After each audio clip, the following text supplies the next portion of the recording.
Hello, you are watching Tractor Adventures. I have a Snapper 1030 that a guy listed on Facebook Marketplace for $50. At first I didn't believe that it was actually available for that, but after reading the listing and things like that, we found out that it had a crack in the motor and it needs a battery. But the guy ended up being like 83, and he had all kinds of stuff, projects after projects, and he just said, he was just liquidating and just trying to get something out of it and move on to bigger and better things. After looking at this Snapper, my older one seemed to, when I had one a long time ago, it seemed to have like a bar that went down the center, so it looks like it could be a wider framed, could be a little wider than my older Snapper. I'm not real sure. So if someone knows anything about the 1030s, SR 1030, let me know in the comments. This one, it even has a little sticker on there. It says Sam Snapper. And then here's some information here. Snapper, serial number and model number. Model 3010166BE. So, after looking at it, it looks like the tires and everything, and the deck, everything seems to be in really good condition.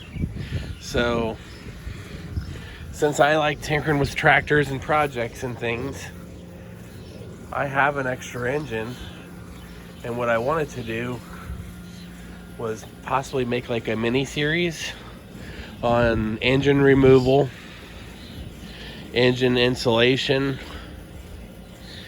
and then maybe a third video of cleaning it up and marking it for sale, like showing the process of maybe changing out those two front tires to make it more appealing for someone who's in the market for a tractor. Like if you were buying a tractor, I think you'd want to buy one with bold tires on it, So we'll replace the front tires, we'll throw another engine on it, but we'll make it a 3-part series or something.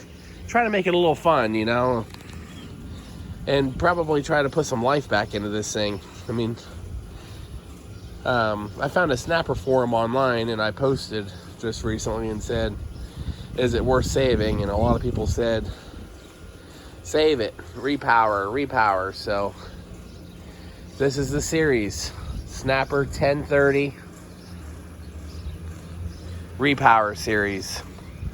So I don't know exactly what motor I'm going to put on it yet.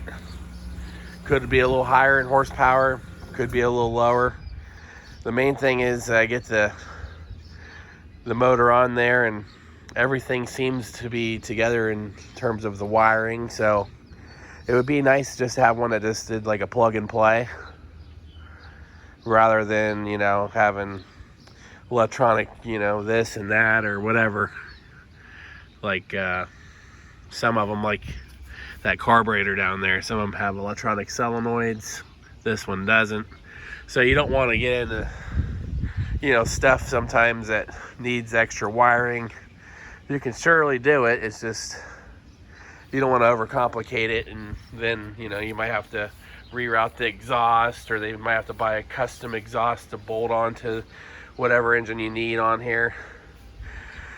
But anyway, not to just ramble on and on, I'm just kind of excited for the project. Pretty reasonable price for this. I can't believe it was only $50, but that's one of the rewards for getting on Facebook Marketplace and looking around sometimes. Sometimes as soon as something gets listed, and if you're there and you send that message and say you're on your way, I mean, this is something that you could pick up for yourself.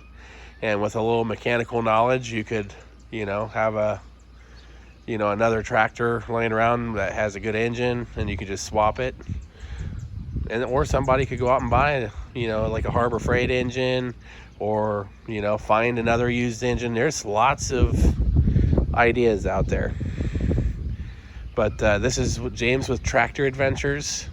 We're going to try to do a little mini series on this snapper. Hopefully there's some interest, and we'll release this video, and then we'll release the second video on engine removal. Thanks for watching.